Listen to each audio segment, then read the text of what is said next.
hear Brother Jimmy. From coast to coast and shore to shore. Jimmy's on the mic and on your screen. Can I get an amen? Unleashed, unfiltered, unashamed, unafraid. Hey, God bless America and praise Jesus today. Start your day with Jimmy Lakey. Let the whole world see. House of Lakey Studios. The show starts now on 3. 1, 2, 3. There's infotainment and brilliance to get you on your way. From the Lakey Entertainment Tower, he's live with you each day. Unleashed, unfiltered, unashamed, unafraid. God bless America and praise Jesus today. All right, there it is, the cue from Brother Leroy and the Jimmy Lakey Mass Choir. Some new ditties running out there this week, and always good stuff from Brother Leroy. Again, we still have not received the invoice, and I'm hoping we don't receive it anytime soon, but we do thank Brother Leroy and the Jimmy Lakey Mass Choir for being a part of the program and their hard efforts in the studio. Thank you, and you're welcome. Those people joining late, if you missed some of the new jingles, that's your own fault. You should be here on time when class begins. Order in the court, and everybody sit up straight and say good morning to your teacher. How's everybody doing? Everybody's good. It's Friday. It's the 16th day of January, year of our Lord 2026. It's a pleasure, a privilege, and a thrill to be here with you. I hope you feel the same way. I got a great question of the day today that I think you're all going to enjoy, whether you're on the YouTube this morning or whether you're on the Rumble this morning or whether you're on the Facebook pages that we're on this morning or the X or however many streams we're out there on. Thousands of earballs.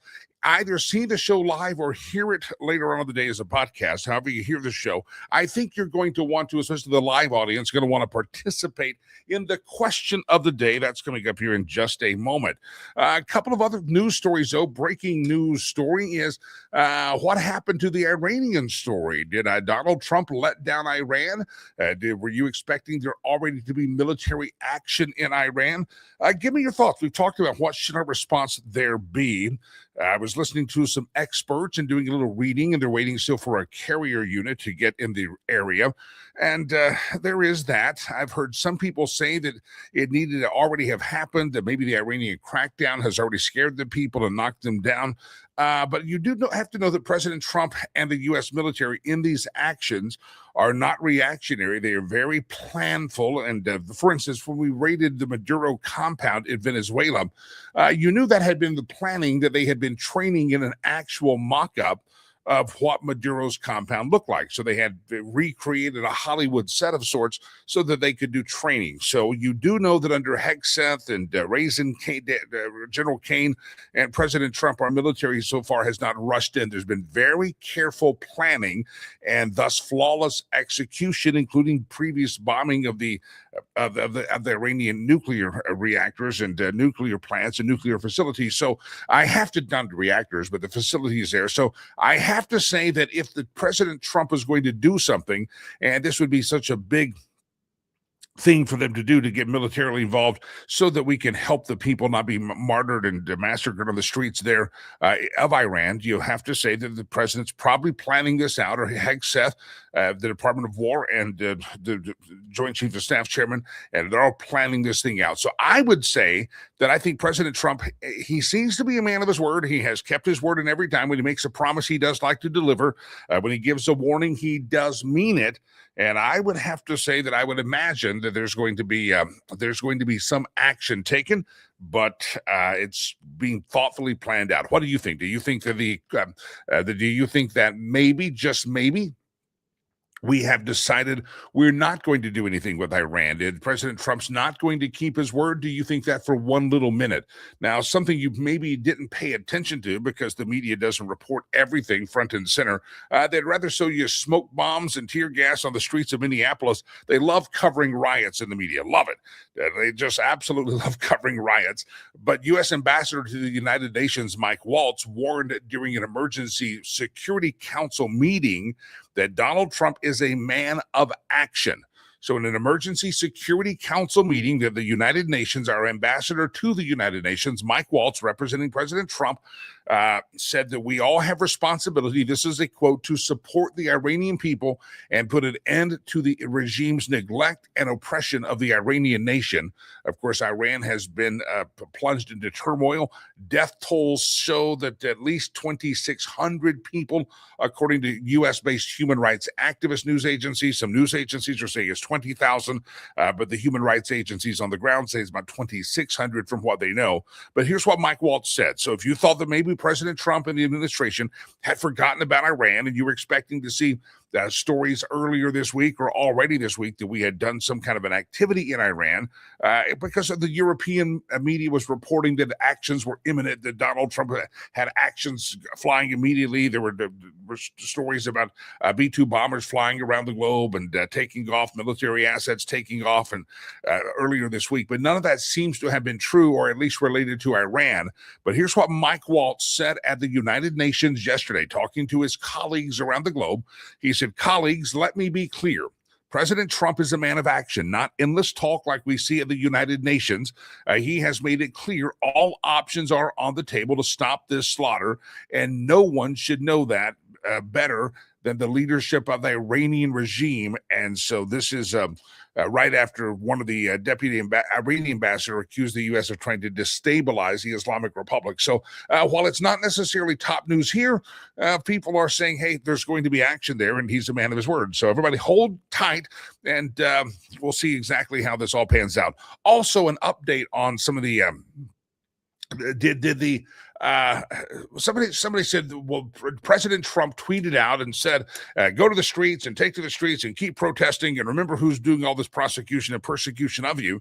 And then after that, the Iranian people kind of went a little bit dark. Well, first of all, the internet has been cut off. Starlink has been flipped back on, but we're not getting a lot of news from there. You're getting some, earlier in the week, you're getting some viral images coming out of there. So we're not really sure. The point that I make here is that the Iranian people on the streets by the millions did not receive marching orders from Donald Trump. Most of them will never ever see a Truth Social post by Donald John Trump. They may talk to some relative here that's saying, hey, President Trump says keep fighting, but those millions of people were not, I would say, inspired by President Trump's tweet the other day, nor were they discouraged by it. This is just angst. Their lives suck there.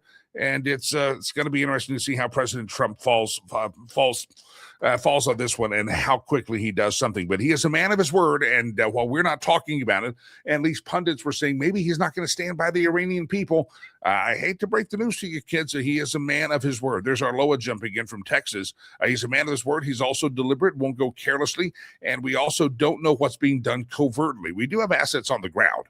I mean, we had assets on the ground in Venezuela. We had people that were giving us information. That's one of the ways we knew exactly what the compound of Nicolas Maduro looked like, and could build a Hollywood set to practice in. So we'll keep an eye on it, my friends. But what say you? Are you? A lot of folks yesterday that I listened to were saying, I can't believe we haven't done anything on Iran yet, that people have already gone home. Now they're going to be prosecuted. But it was the walking with a big stick that Donald Trump did about military action that caused them to not go forth with that public execution that we know of. So that's going to be an interesting one happening there.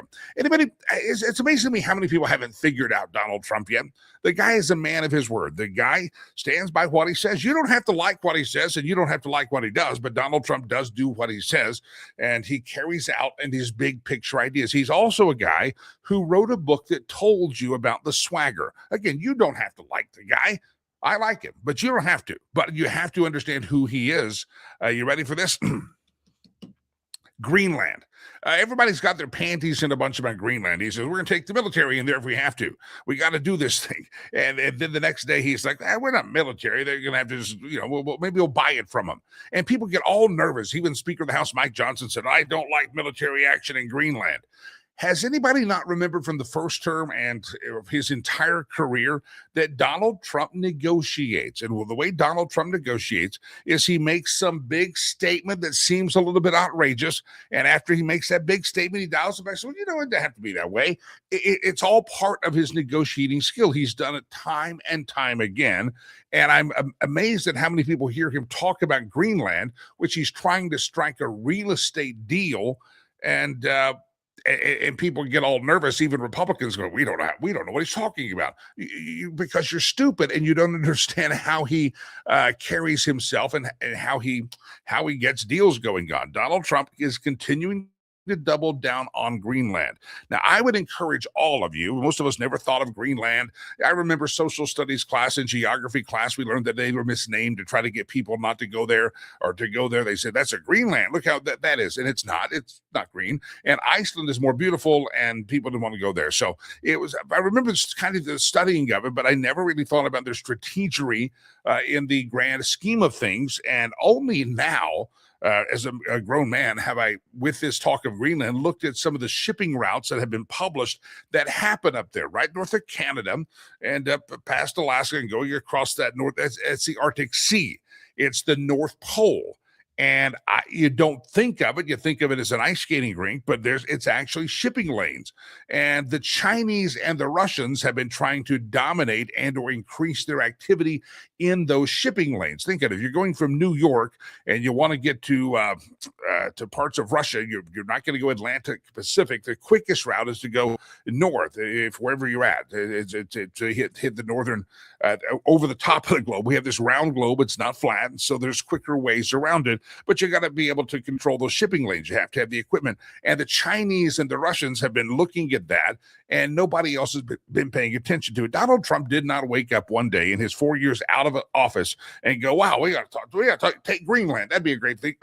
There are advisors out there, military advisors, intelligence advisors that have brought this to his attention. I'm guessing they have brought it to other presidents' attention. And Donald Trump said, well, that makes a heck of a lot of sense. Donald Trump did not make up the Greenland threat. If you look at the shipping lanes that are up there and how the Chinese and the Russians have been using those shipping lanes more and getting closer and closer, and that goes back to the Monroe Doctrine that nobody else is going to come into our hemisphere, and that's what you have with Greenland. And President Trump sees that has been happening. So I find it interesting that when Donald Trump doubles down on the negotiating tactic, and he says something like, we maybe have to use the military, you never know, people freak out and say, oh my God, we have boots on the ground there. Listen, and then you hear the Europeans are sending their troops. We don't want the U.S. to have military presence, but we understand that China and Russia are very dangerous, so we're going to send troops. Like the UK sent one soldier. That 34 people total of Europe are going to defend. If China and Russia come in, the Europeans have sent 34 people in there, and that's very good. I heard Trump in the Oval Office yesterday. This was quite funny. I wish I would have got the clip. He said he asked the Danish. They said, hey, how you been defending Denmark? And they said, well, we bought a new dog sled last year. So it's going to be interesting. Watch this one as well. But Trump doubles down. And let me remind you, throughout the next 3 years, we're almost at 3 years to go, when President Trump is in the negotiating mode, he's going to say some things that may seem outlandish or outrageous. And that's kind of how he moves the negotiation needle down the road. He will start with a furthest extreme, and people say that's too far. But with that, he's stating what he wants and what he expects. Well, that's too far. Oh, well, we can do it this way, but I'm still going to get what I want. And he lures you in. That's the art of the deal. Read the book, and you'll see that he's negotiating a real estate deal with Greenland. And I think Greenland is somehow going to become a U.S. territory sooner rather than later. I think that will happen, and more power to you. You know, if China and Russia do decide to make some kind of a move into Greenland, the Europeans aren't going to do a darn thing about it. Because the Europeans are worthless when it comes to national defense and defending themselves from enemies foreign. They've proven that they don't do that. They don't take it seriously. They haven't given enough money to NATO in many years. And that's because they rely on the United States. So this is Donald Trump saying, hey, Greenland is pretty strategic. We might want to do something about it. You guys aren't going to do anything about it. So here's what we're going to do. And he's doubling down on Greenland this week. And you know that there's a reason for that. He's negotiating to do that. All right, here's your question of the day. What is the strangest, craziest food combination you've ever had? I've got this weird story that actually caused producer Chad to go, ooh. He squealed. He didn't like the idea at all. And I've heard people have controversial food ideas. For instance, I like ham and pineapple on pizza. I'm not opposed to the ham and the pineapple on the pizza. I'm not opposed to it. Some people think that's like sacrilege. I'm sorry. I didn't come from the old Italy. I don't know. I like it. I think it's a good combo. I also like anchovies on my pizza. Now that's controversial for some people. I like anchovies. If I go to a restaurant and order a Caesar salad to start the meal, I will always ask for the anchovies, and then they will say anchovies, and I'll say yes, and then I will say, and a matter of fact, every anchovy that has been denied all day long, put that on my salad. I'll take it. I like the anchovies. So you've got some controversial additions to food that some people do not like, and some people think are almost sacrilege or kind of gross. Well, there's a place in New York City. It's called I'm Donut. I Am Donut. And they do a whole bunch of very strange flavors that push the envelope. And so they just debuted a brand new limited edition savory donut flavor called, ready for this, anchovy cheese. It's a silky blend of white cheddar, Parmesan, bechamel, and some other fancy cheeses.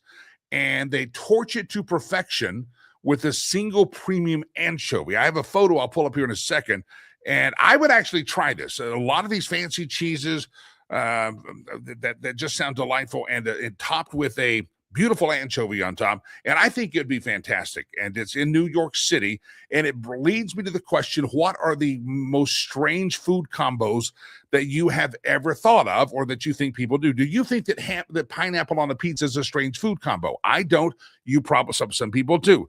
Do you think anchovy and cheese with some kind of a donut creation would be gross? I think it would be actually fantastic. I would love to change it. Now, the same place has other donuts available. They have a New York BLT donut, and they also have a scrambled eggs donut. So this place makes some very creative donuts, but it leads me to the question, what do you think is what is the strangest food combo that you have ever that you have ever eaten or partaken in or heard of and you think is gross? Would you eat the anchovy cheese donut, Delilah? She's cringy. She would not do that. I think it would be fantastic. I think it would be good. I'd try it. I'm not going to New York City anytime in the near future. I don't think so. But I think it would be fantastic. So give us your strange food combinations. Love to hear from you what your strange food combos are. And maybe the ultimate question all of you need to answer is, does pineapple go on pizza? I'm not opposed to pineapple on the pizza at all. I think it's good. And now that I think of it, I would not be opposed to the anchovy and cheese in my donut. Thank you, and you're welcome. What's the strangest food combo you have eaten and or refused to eat? Let us know what that is. Okay? All right, very good. All right, ladies and gentlemen, good to have you here on the program. We'll talk more about Iran. We'll talk more about Canada. Also, unrest in Minnesota is the Trump administration going to, since the first time since the 1992, the early 90s LA riots, Rodney King riots, is the president of the United States going to unleash the Insurrection Act that would allow him to send military into the streets of Minneapolis, because Timmy Waltz and the mayor of Minneapolis and the governor of Minnesota aren't willing to help with the crowds there. All right, I see a comment coming on Facebook, and I know that name. That's a renowned chef. That's Chef Heller from Heller's Kitchen Extraordinaire, and he says he would eat that. See, Chef, I would eat that as well. Some of these cheeses I can't even say the name, and but they're fancy cheeses, and they have an anchovy, and I think it sounds delightful. I'd like to try it, and maybe do that. Stacy says she does ask for pineapple on pizza. Pineapple is good for you. I'm asking for the pineapple because it's good for me. The rest of this crap I'm eating on this pizza is not. Yeah, so, all right, good to have you here. Strangest food combo from the chef, though, he just put it up on Facebook. A fertilized egg and a lot of tequila. Was it a combo? I mean, was this purposeful? You ate the fertilized leg, or did you drink a lot of the tequila first? Was this a mix? I've got so many questions about. Was that fertilized egg sitting in the tequila like an olive in a martini? So many questions about this, but that's a strange food combo. All right, good to have you here. Let's go to Sherry Cree, extraordinary realtor and a great sponsor of our program. She joins us every week at this time. It's Friday, the 16th day of January, and ladies and gentlemen, her website, homeswithsherry.com. Sherry Cree, good morning. How are you? Good morning. How are you? I am very, very well. You sent me a text and let me know, and only realtors would know this, but maybe all of us should know this, that this month is National Radon Month. And whenever you sent that to me, I thought, I've heard of radon, but I'm not sure what radon is. But as a realtor, I'm sure you guys probably say happy radon month to each other. What is radon, and why do we need a whole month of talking about it? Yes, so radon is a gas that our soil releases, and it's colorless, odorless, and it is radioactive gas. So it is said that it's a cause of lung cancer next to smoking. So it is the environmental element that could be harmful to you. So, if how do you know if you got the radon? I mean, I know I had a rental property one time, and it's when the state of Colorado decided that we had to put up carbon monoxide detectors in the house. Never had to do that before with a rental property, but suddenly property manager said, "I'm billing you for carbon monoxide things on the wall." So it's okay, that's fine. That's fine. Is radon detected kind of like that? Something hanging on the wall, or is it a test you have to have the hazmat guys come in and do? Yes, in state of Colorado recently, I believe it was within a couple of years, that it became a requirement, the radon disclosure. So as a landlord, you have to disclose kind of like a lead-based paint disclosure that, I have done the test, haven't done the test, I have a knowledge of the radon level, I do not have a knowledge of the radon level, so that disclosure requirement came into place. So as a realtor, we deal with radon test in the process of home purchase, but you don't have to be buying home. You can test your own home radon level. And one thing most of my buyers don't know is the radon gas release level, because earth is active and then releasing the gas. So just because your next door neighbor had a low radon level, it does not necessarily mean your house is exactly the same. So there are spots of gas releasing from the soil. So each time when you're considering the purchase of a home, it is part of the inspection test that I recommend you do not skip. Yeah, don't skip. How the radon level can be tested, there are those canister, the charcoal canister that you place in always on the lowest point of the house, lowest livable point of the house. So typically basement, you place that canister and then you wait for 2-3 days and you send it to the lab, and then lab will give you the measurement. But for the home purchase, I use inspection company. So they will bring, they do more accurate testing by bringing in, setting up the equipment in the basement that will measure radon level and record it every hour for 48 hours. And during that test, you have an instruction paper that you should minimize opening of the doors or windows. So it has to be a sealed environment to test it. And then, again, if you live in a home and your house is under contract to be sold and the buyer set up a radon test in the basement, it does not mean you cannot ever get out of the door, so that minimize. So you're not going to open up the window and let the air in. And then because of the mechanical test every hour. It's measuring. So sometimes homeowners, if the homeowner try to let's say open up the whole house and air it out because you're afraid of radon level coming in high, it will show like it spikes, the level spikes, so you can tell. Real quick, if radon's coming from the soil affecting your home, no matter what, your house is still going to be sitting on that soil. If you got the radon, you just need to tear it down and build it somewhere else because the soil's not going anywhere under your house, is it? Mm-hmm. Yeah, so the EPA recommendation to mitigate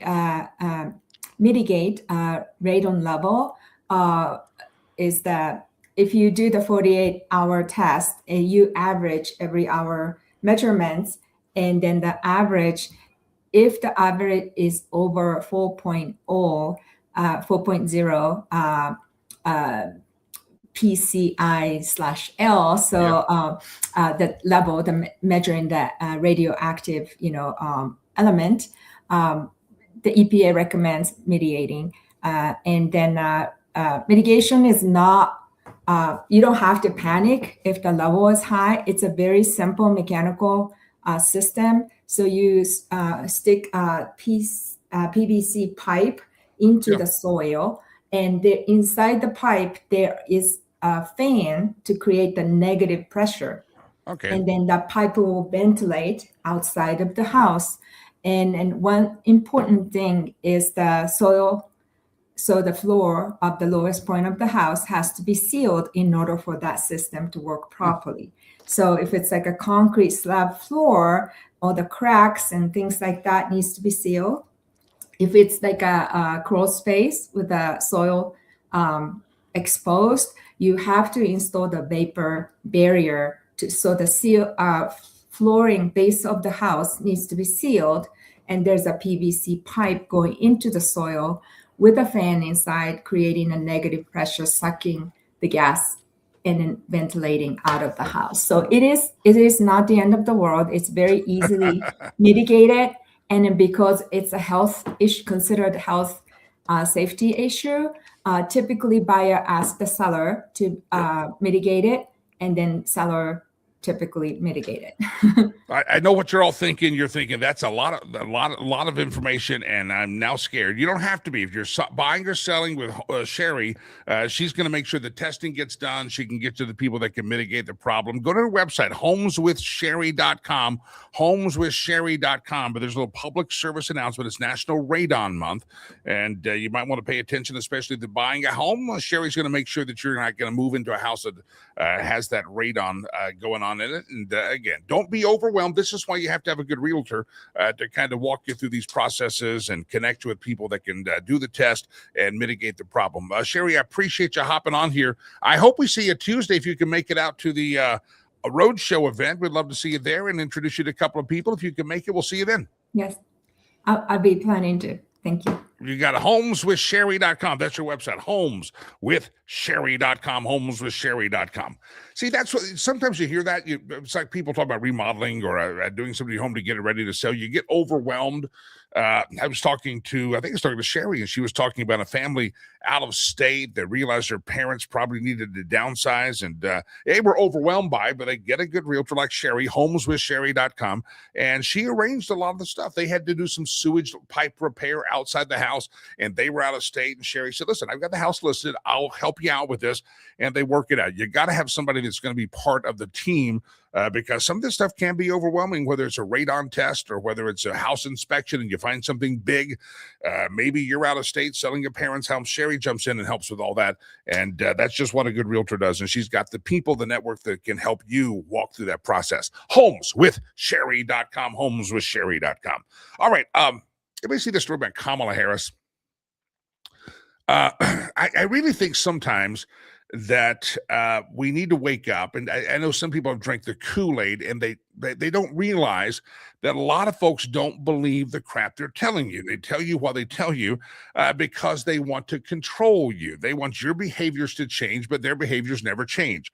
It's like the whole climate change movement where you had John Kerry and Al Gore driving or flying around in private jets, leaving a carbon footprint, and yet you were shamed for wanting to have an SUV. You were said you need to get a little smart car, and yet so you know they didn't believe that airplanes and were blowing up the ozone layer. They didn't really believe it because all of their activity says what you say and what you do seem to be two different things. It's kind of like, if you remember, Barack Obama went and bought a house where on the ocean up. He's got a compound out in Hawaii. He's got one, I believe, in Maine as well. He's got these compounds. So where do they buy them? They buy them waterfront. If they truly believe that in 15, 20 years, that would be not waterfront property, that they would be underwater, I don't think they would buy that. If anybody really believes what they said about their doomsday predictions on climate change, the insurance companies would not even be writing insurance policies for these homes or condos or mansions that are constructed on the ocean.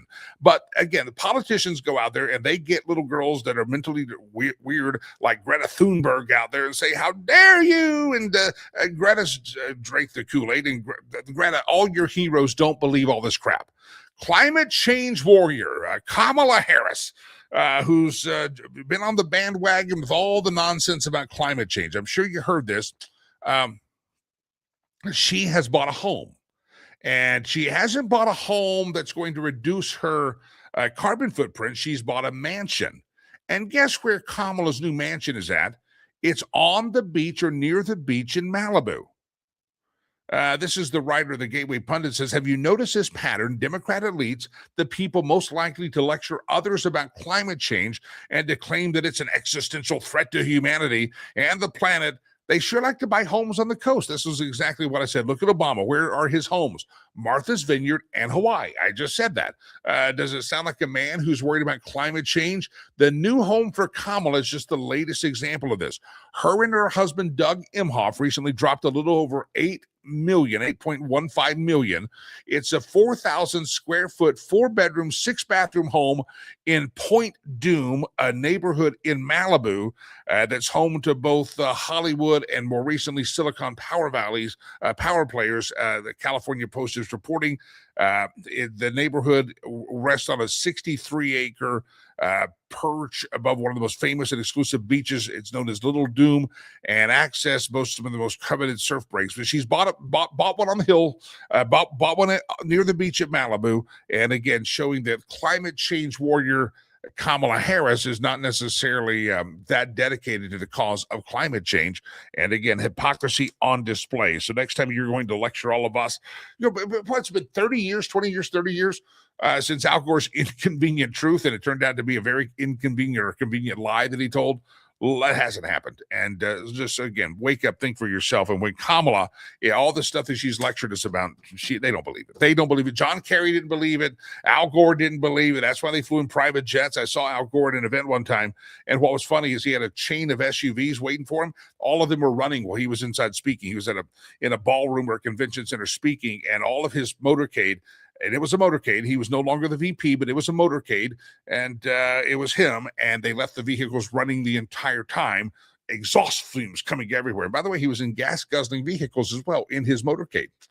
Thought I'd throw that out, Jim. All right, the strangest things you've ever mixed with food. I'd love to hear from your strangest food combos. Somebody put up there that they grew up on peanut butter and pickle sandwiches. Now, one of the things that I like a combo, and I don't think it's strange at all, Elvis Presley did this. He liked the peanut butter and banana sandwich. I think he called them nanners, peanut butter and nana. I love peanut butter, and as a combo. Now, not as a sandwich. I don't necessarily the sandwich. I wouldn't be opposed to it, but the flavor combo of peanut butter and banana is fantastic. Yeah.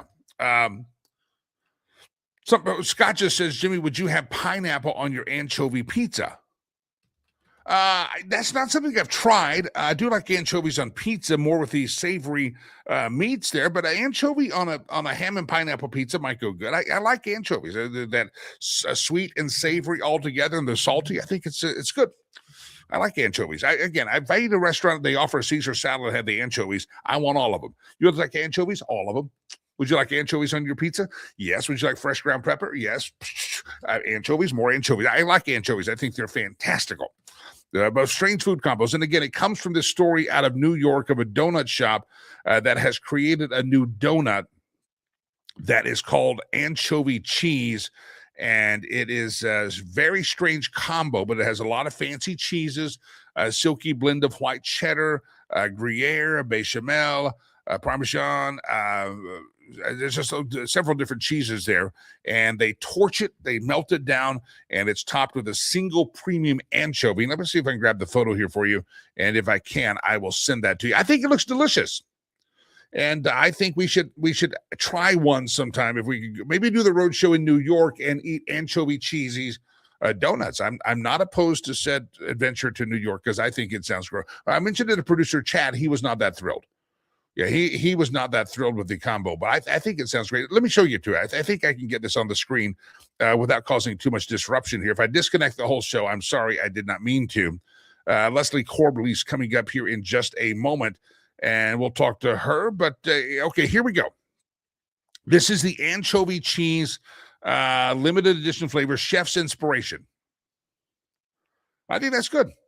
Yeah, I think that looks delightful. There's the anchovy right on the top, and that is on a donut. That's all the cheese torched and melted on top of the donut, and the anchovy on top. Please sign me up. I'll have two. I think I would. Roger says I put mustard on cheddar. I don't see that as strange. Mustard goes great. Mustard is a great. Anytime you have a partay, if you have a little knife and some mustard, I think I think it's fantastic. Mustard, because I put cheddar cheese on a burger, and there's maybe mustard on the burger. So see, that's a good combo. I think that's good. I'm still curious about this peanut butter and pickle sandwich that somebody mentioned. Peanut butter and pickle sandwich. Now, I like peanut butter and bananas. I have never tried the combo of peanut butter and pickles. I can't picture that happening. I can't picture that. Chef Troy was out there a second ago. He said that drink of the fertilized egg and the tequila, or that dish that has with lots of tequila. He says it's very popular in Mexico. You know why it's popular in Mexico? Because they're narco terrorists and they're on drugs. A fertilized egg. I'm gonna look this up. He says it's a big deal. He said it's a real big deal to have a fertilized egg with tequila in Mexico. I don't know. Not the places I've gone to Mexico. I don't know. All right. Strangest food combos, jump in there. Let us know what you think the strangest food combos are. All right. We have Leslie Corbley as our next guest on the program. For a while, I was afraid she was gone. It said device not connected, but she fixed it. She got it done. Leslie, welcome to the show. Thanks so much for having me. Sorry about that. I don't know what was my camera was not connecting. Neither was my audio. It's the whole thing. It's gremlins. It's absolute gremlins, and it happens sometimes. I'm glad. I was watching to see when you were ready, and you made it, and I'm glad you did make it. Thank you very much, Leslie. First of all, you've been on this program before. Thousands of earballs though will hear this show or see this show by the end of the day. I'll let you give a quick definition of your bio, and then we'll dive into a couple of topics. Sure. My name's Leslie Corbley. I'm an author, attorney, poet. So I've done a lot of things, a lot in policy and kind of blending policy and journalism, and then obviously in law. And I've written 2 books. My most recent is Progressive Prejudice, Exposing the Devouring Mother. So let's dive into this topic. This week was an interesting conversation in front of the Supreme Court of the United States. If someone were to tell us 20 or 30 years ago that we would have lawyers legitimately standing up, not able to define, or even a Supreme Court justice that can't give a definition of what a man or a woman is, and they were arguing for the right that a 6-year-old should be able to, or a 12-year-old or a 20-year-old should be able to compete against people of other biological gender, we would have thought you were lying that this would ever happen in America. It was the stuff of parody. And yet this is the argument that actually happened before the Supreme Court. Give me your thoughts on this, the case, and how did the Supreme Court justices, as an attorney, in your opinion, handle it? Sure. In some ways, I'm really not surprised. I think it's very indicative of the left's incoherent worldview and how it's bumping up now against reality. So there's certain critiques the left has of those on the right, religious circles, traditional conservatives. There are actually good critiques. Iron sharpens iron in that way. But their actual worldview is rather incoherent, and it's bumping up against reality now, particularly with this transgender issue, in a way that I think to the lay public looks absurd. It's rather odd to see people who are clearly so intelligent. It's not like these attorneys are unintelligent. It's that they're trying to make sense of a worldview that's fundamentally incoherent and does not comport with reality. So not surprised here at all. I'm not surprised that the issue is coming to the Supreme Court again. It will continue to, because the public is very ideologically speaking, we're very fractured as a country on this issue. And it's not going to go away anytime soon. But it does look absurd. It feels absurd, I'm sure, to the public. But it's not surprising, right? I mean, I think it was one of the Supreme Court justices herself who struggled with the question before she was on the bench, Justice Jackson. And so I think that this is just indicative of where the left is at and where we're headed as a country. Is we're going to have to somehow tease out, frankly, one of the most fundamental, obvious questions in reality, which is that there are different sexes and they are, in fact, different. I said earlier in the show, if you can be trans, whatever you want to call yourself to be, and you can have something chopped off of you or added to you, you can take the hormone. It didn't matter to me. You live your life. Don't mess with the kids. You live your life. However, one day in 1,000 years, you're going to dig up your carcass like it's Pompeii at an archaeological site, and they're going to look at that bone structure, and they're going to look whatever they can do in testing, and they're going to go, oh, that was a man. And are you going to scream back from the grave, you got my pronouns wrong? No, you're a man. You will be a man or a woman once your bones are decaying into dust under the ground, and all of history will know you as a man. And so you can pretend to have pronouns now or pronouns of whatever, but it's pretty obvious. You come into the world, the first thing the doctor looks at is a boy, girl, and the last thing an archaeologist is going to look at you and say, yep, that was a man. Yes, I think what we're struggling with is more profound in a way. I mean, that there are, for most of human history, it was self-evident that there was, that being a man or a woman meant something. And by that, I mean, certain realities were inescapable, right? Childbirth was inescapable for most women. There was no such thing as birth control that was reliable enough to prevent pregnancy. The world was also operated differently as far as like most men went to war, frankly. I mean, that's something I've always thought on the feminist side that has really been ignored from a bodily autonomy standpoint. You hear people talk a lot about bodily autonomy violations for women while ignoring that the vast majority of men have been conscripted into war without their consent for most of human history. And they go there, they're traumatized, they come back often quite literally with missing limbs, or they're injured. They watch their friends die. I mean, like that was the male experience in a way for a lot of human history. Obviously, that's not the way the world works anymore, right? So we're in a technocratic world now.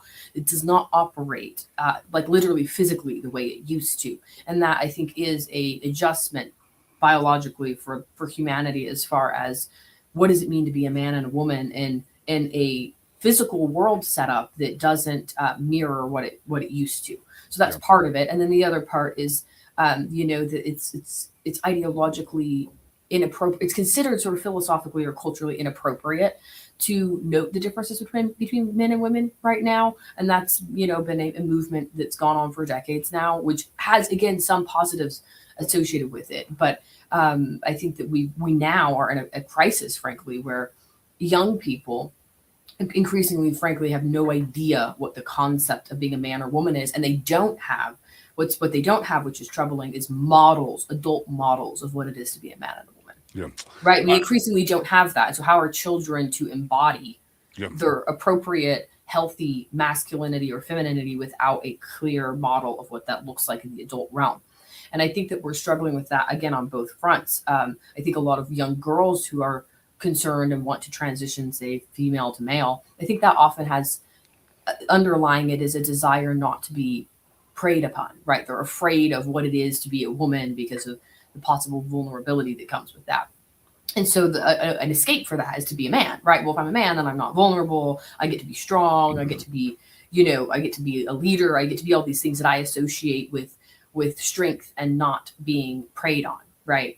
And I think for men, it's actually the inverse. Masculinity has been so demonized in our culture that I think a lot of younger men are possibly afraid of becoming predators. Right. Oh, my gosh, if I'm a man, am I a predator? Sort of like how whiteness is sort of demonized right now. And you see children some children really struggling to grapple with, oh my gosh, am I an oppressor because of my skin color? I think it's similar with the gender issue.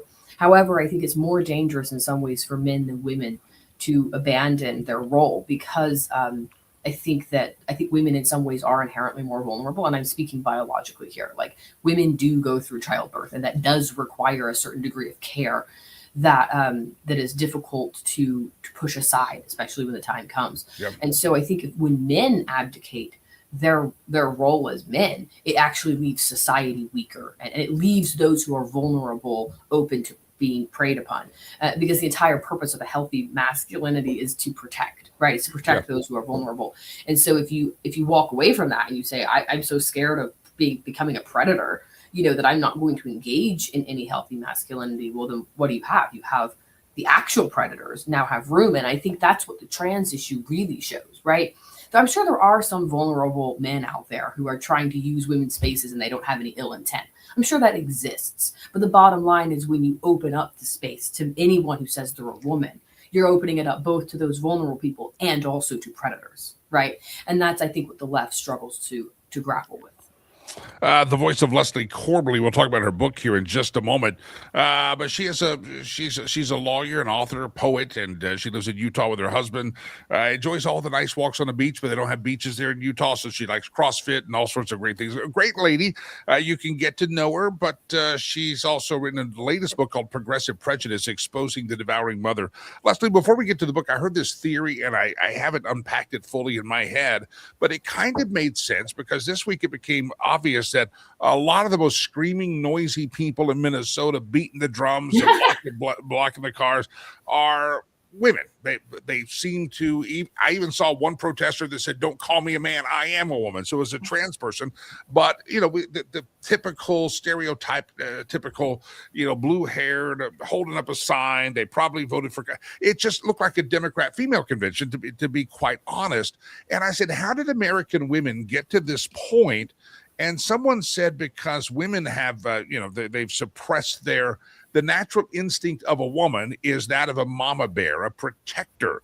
And because of the way society has gone, they don't have children. If you're what have you, they're using that mama bear instinct that has caused them to almost go bat crap crazy, think that they're protecting someone like Juan the illegal, or they're protecting society. And the reason you see this thing, so this screaming, this banging of the drum, and literally this unraveling of their hair, just going crazy on the streets of Minnesota, is because their mama bear instinct has been suppressed elsewhere or not been able to be directed.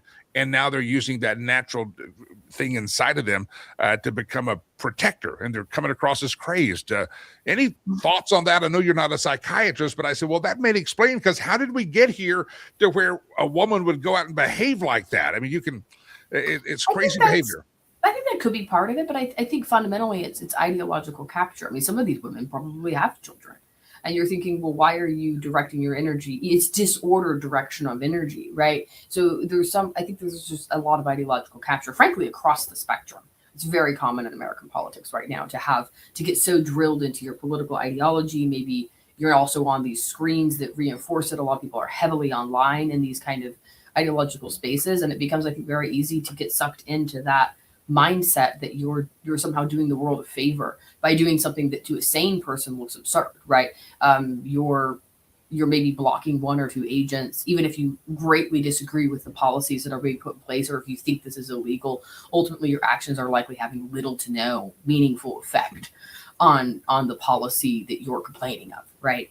And so I think a lot of it comes down to the ideological capture that is so common in our society now. I think that has to do with the breakdown of morals, and I think to some degree ancillary the breakdown of the family, because you mentioned that I don't think we have the same ethic we used to of pay attention to your own. You have duties that are homebound in a way, and those should matter more than some of these externalized, politicized issues. I think it's very common for us to do for modern Americans to do the inverse, particularly in more educated elite circles where that's really, and progressive circles, frankly, where that's very much rewarded, that you should care about saving the world in a way. There was an old clip of Jordan Peterson saying this actually to a female in the audience who had asked a question about sort of these grander, broader issues in society. And he said, well, first you should order your own life before you concern yourself with broad societal problems. And I think it's very much inverted and on the left. I think that you're supposed to concern yourself with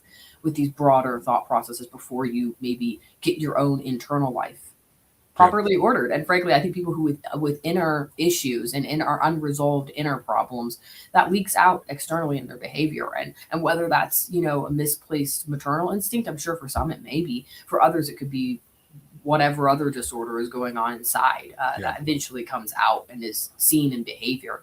And I think that that's really, again, I think the way we live generally right now is very contrary to how we're wired biologically and physiologically. And I think the increase even in screens is not healthy for humanity, and yet it's what our society runs on. So again, we run on a very technocratic society. We're a very technocratic society, and it's very new for us, right? And we don't really know what that means. Like, frankly, non-masculine forms of interacting and power are much more rewarded now than they used to be. Like I mentioned earlier, we just don't engage in the same physicality we used to, which made the sexes roles a little more clear, right? In the sense of obviously back in the day, men were probably going to broadly speaking, be more likely to engage in certain hunting and gathering or war, you know, fighting in wars, things of that nature, just for obvious reasons. I don't think there was anyone really giving much thought to that. It's just obvious that they were going to be more well suited to that. Whereas women who are having children, clearly without any reliable form of birth control, why on earth would they be engaging in like war, right? I mean, how is that going to be useful? It's just not even, it doesn't even make sense when you think about it from the vantage point of how we live life for most of human history versus now. The voice of Leslie Corbley. We'll talk about her book here in just a second, Progressive Prejudice, Exposing the Devouring Mother. Leslie, we obviously have spiraled to this place where we're at now. All the behaviors you're talking about, all of the confusion, all of the tension on these topics that we're talking about. I guess the question becomes, Leslie, are we going to continue to spiral? Does every action have an equal and opposite reaction? Do we come back the other way? I mean, where are we at? Are we, as Archie Bunker said, going down the keister, or is the law of physics going to come back and we'll swing back the pendulum? What do you think? I think my concern is that we might swing back the pendulum. Now, I say might in the sense of there's certainly, I think, growing niche movements that are going very far the other direction. You know, I don't think 5-10 years ago it would have been as mainstream or acceptable to say things like we should repeal the 19th Amendment or take away women's right to vote. You know, I think that would have been more fringe 10 years ago than it is now. Now, do I think that's going to happen? No, I don't think it's going to gain anywhere approximating a broad enough support for that. But I think you'll see maybe niche communities that go really far the other direction. I think that my hope is that we'll regain some equilibrium on a more sane side. And what I mean by that is understanding that there are meaningful differences between men and women. It doesn't mean you have to have men and women engaging in hyper stereotypical behavior. You know, I don't think that's I don't think that's necessarily a sign of health, but that there are meaningful differences and that we need to find ways to integrate that into the way we live in society. And, you know, again, a hyper technocratic society where we tend to think of men and women as somewhat interchangeable.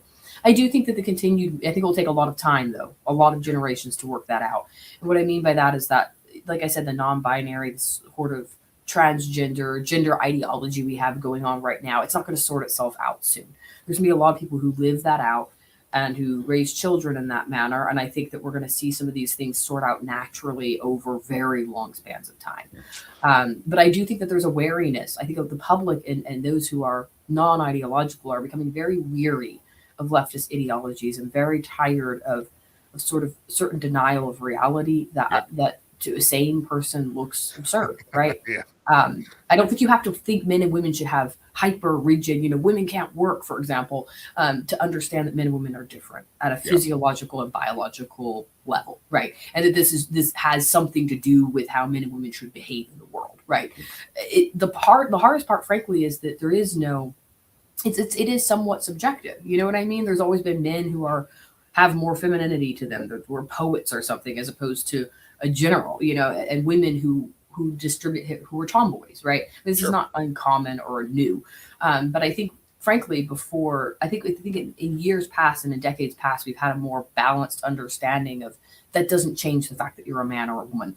The fact that you're maybe more poetic, romantic man doesn't fundamentally change the fact that you're a man, and that there are certain duties and responsibilities that come with that, right? And so I think reconnecting our responsibilities to our biology, frankly, is a good thing. Yep. And it doesn't have to, necessarily take on a hyper rigid, role structure, but those things should be connected. And my hope is that that's where we move towards, is understanding, well, what does that mean, for society?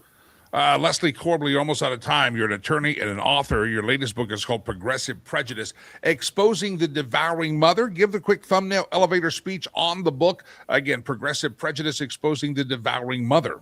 Sure. So it goes over the archetype of this archetype of female predation. So it's part autobiographical, part cultural commentary. It discusses the devouring mother and how that archetype shows up in modern politics as a destructive force on the left.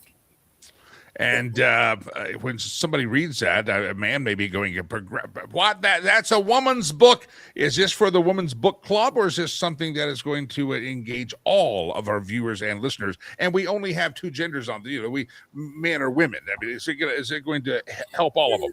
I think it will engage all. It's very much written for a broad audience. It's engaging. It's written in an engaging format. That's why I use part autobiographical information, so that each chapter actually includes a personal story along with the cultural commentary. While it obviously is discussing the devouring mother, it actually is rather critical of what I would consider to be toxic femininity that I think we don't discuss. And frankly, again, I think shows up in the left, particularly the transgender movement. Toxic femininity is something that obviously a male can inhabit as well, just like a woman can engage in, overt masculinized type of behavior. And so, I think it would be broadly appealing to men and women. I've heard good reviews from both genders, but it is very engaging and it goes over very topical issues in modern politics. All right, I got one question on the subtitle.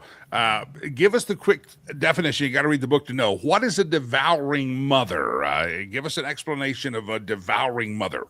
Sure. The devouring mother is someone who uses care as a pretext for control, right? So rather than taking care of those under her guardianship, she's actually controlling them for her own benefit or her own self-aggrandizement.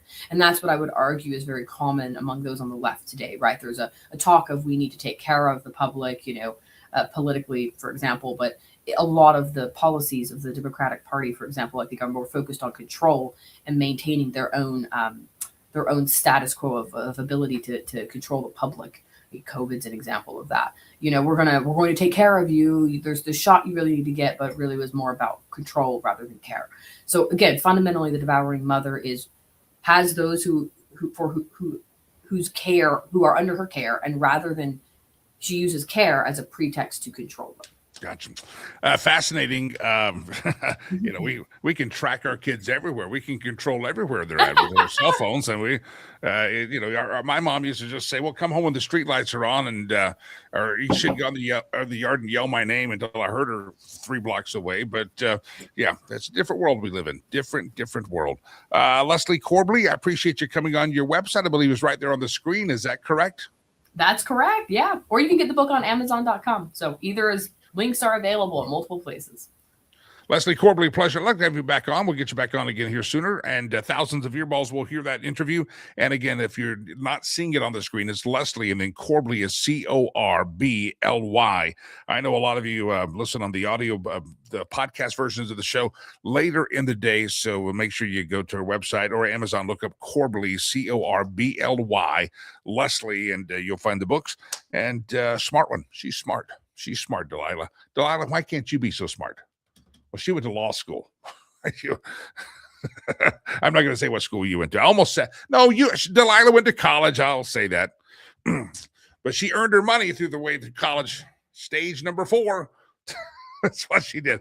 Don't throw anything. If you throw anything at me, I'm going to be very upset today. All right. Don't forget, my friends, we talked to Sherry Cree earlier. We want to thank all the sponsors of our show. If you'd like to be a sponsor of a show, whether you're one of the folks in Colorado, the home base of the show, or whether you're outside the state lines or a different city, we'd love for you. If you were to have a national product and want a national presence, we'd love to help you do that. Send us an email, info@jimmylakey.com, info@jimmylakey.com, info@jimmylakey.com. Also, another housekeeping note today is it's Friday. Some of you got paid on the 15th. You may get paid on Friday. If you have a little extra money, you feel the Lord leading you to do so, we'd love you to help our charity out. A big email is going out here in just a couple of minutes. I believe it'll probably hit very soon. And that email is going to talk about some of what we're looking for in 2026 and hopefully be inspirational to you. So anyway, go to riverspromise.org. So you can sign up for the email list. You can also, there's instructions now. You get SMS text messages from us. And we'd love to have you donate. But if you could pitch in a couple of bucks on this Friday, we would appreciate that. Riverspromise.org, riverspromise.org, riverspromise.org. All right, it's time for the stolen memes section of the show. This is where we go throughout the inter-Googles and out the globe, and we look for content that we think is good and we were too lazy to create on our own, or not just that creative. Somebody else does it. We want to honor their work, and we just steal it and pump it right on the screen. So it's the stolen memes, and let's do it. Here we go. Round and around the globe we go. Where we steal the memes from, no one knows. Here's a little meme. Obama made Americans buy health insurance or you paid a fine. Biden made you take a shot or you lost your job. Tell me again how Trump is a fascist dictator. All right. Let it sink in. Round and round the globe we go. Where you steal the memes from, no one knows. Well, we do know this. Well, this is Babylon B. NATO begs for an emergency funding so they can defend Greenland from the United States. Yeah, NATO's America. We have a threat. We need to defend Greenland. So, yeah. Yep, they wouldn't exist without us. Round and round the globe we go. Where we steal the memes from, no one knows. I hate when Walmart doesn't have what I need and I have to go change out of my pajamas and take a shower so I can go to Target. I get in trouble for picking on the Walmart, so I don't want to get in trouble. I know some of you love the Walmart. I don't like the Walmart. It's just chaotic. They're always different. Target is neat and orderly. It fits my OCD if I go. I haven't been to Target in a long time either. But, yeah, so I am not making fun of the people of Walmart. I'm not. I really am not. Great company. Really help the Chinese. Yeah, but round and around the globe we go. Where we steal the memes from, no one knows. When people talk about 30 years ago, I immediately think they mean 1970s. But they mean 1994. Now I need to go lay down.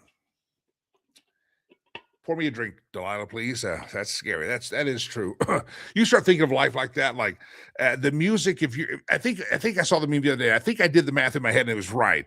If you're singing the Michael Jackson song Thriller, right? Back one of his greatest hits, that came out about 1983 and 84. Okay. If you do the math, singing that song in 2026, the Thriller song, if in 1984 you were singing a song equally as old, you would have been singing a song from like the 1930s and 40s. Yeah, that's crazy. Remember you as kids, we were kids and we would do 50s Day at school. I thought it was funny when my son came to school and he said, we're doing 80s days.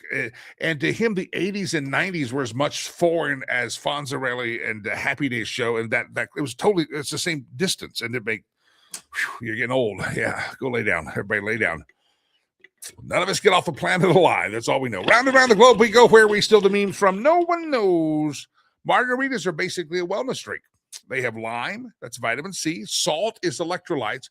And tequila is stress release.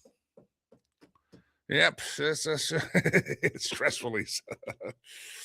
Especially thinking how old we're getting with the Michael Jackson analogy. Round and around the globe we go. Where we steal the memes from, no one knows. When a child says, I want mommy to their dad, what they're really saying is, I'd like to speak to your supervisor. Yeah, I remember that. Yeah, that's probably true. I want to talk to mommy. Okay, I'm in trouble.